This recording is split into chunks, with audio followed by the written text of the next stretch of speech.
Accounting zero to hero series में अब हम पहुंच चुके हैं फाइनल अकाउंट। ये फाइनल अकाउंट कैसे बनता है तो रील खोल नहीं जाए तो फॉलो कर लेना। देखो अकाउंटिंग का फ्लो क्या होता है, पहले जनरल प्रॉपर, फिर लेजर, फिर ट्रायल बैलेंस और उसके बाद trading account and balance sheet बनता है। अब ये जनरल प्रॉपर, लेजर और ट्रायल बैलेंस तो अपन पहले कर चुके हैं। मैं आपको पहले बता चुका हूं कि जनरल एंट्री कैसे करते हैं। Salary account debit to cash हो गया, उसके बाद मैं लेजर बनाऊंगा, मैंने सैलरी का मैं लेजर बनाऊंगा, ये मेरा अकाउंट होगा। उसके बाद मैं ट्रायल बैलेंस बनाऊंगा। अब देखो ये ट्रायल बैलेंस बन गया, ट्रायल बैलेंस टैली भी हो गया। पर क्या आप ट्रायल बैलेंस देख के आप मुझे बता सकते हो कि इस कंपनी को कितना प्रॉफिट हुआ, कितना ग्रॉस प्रॉफिट हुआ, कितना नेट प्रॉफिट हुआ, टोटल एसेट्स कितने हैं, टोटल लायबिलिटीज कितनी है? ये सब एडजस्टमेंट होने के बाद आप नहीं बता सकते। ट्रायल बैलेंस देख के मुझे नहीं मालूम चलता कि कंपनी को क्या फायदा, क्या गेन हुआ। इसीलिए मैं क्या बनाता हूं, फाइनल अकाउंट बनाता हूं। तो ये रहा मेरा final account, trading account, profit and loss account और बैलेंस शीट। अब ये ट्रेडिंग अकाउंट क्या होता है? देखो ट्रेडिंग अकाउंट बताता है मेरा ग्रॉस प्रॉफिट, बताता है जो प्रॉफिट एंड लॉस, बताता है मेरा नेट प्रॉफिट, और जितना भी नेट प्रॉफिट होगा वो मेरे अल्टीमेटली बैलेंस शीट के अंदर मेरा ट्रांसफर होता है।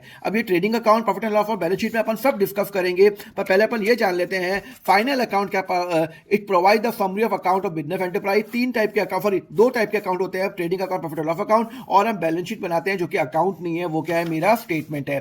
तो जो ट्रेडिंग अकाउंट और प्रॉफिट एंड लॉस अकाउंट है वो पूरे साल का बनता है। तो अगर सपोज करो मैं एक साल का बना रहा हूं तो ये बताता है कि पूरे साल भर के अंदर मैंने क्या कमाया, मेरा कितना प्रॉफिट हुआ। और जो बैलेंस शीट होती है वो पर्टिकुलर डेट पे बताती है कि आज की डेट पे मेरे पास क्या क्या एसेट्स है, क्या क्या मेरे पास लायबिलिटीज है। तो trading account, profit and loss account पूरे साल का बनता है, और बैलेंस शीट क्या बनती है, पर्टिकुलर डेट पे बनती है। ट्रेडिंग अकाउंट बताता है ग्रॉस प्रॉफिट, पूरे साल भर में मेरा ग्रॉस प्रॉफिट क्या हुआ।